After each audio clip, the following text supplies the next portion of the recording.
माणसाने माणसाशी माणसा सम वागणे.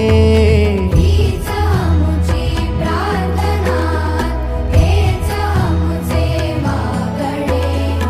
माणसाने माणसाशी माणसा सम वागणे.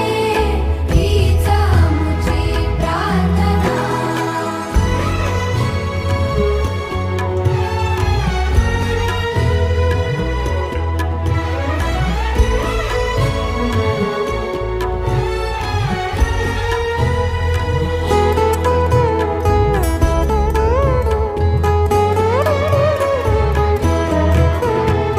धर्म जाती प्रांत भाषा द्वेष सारे संपू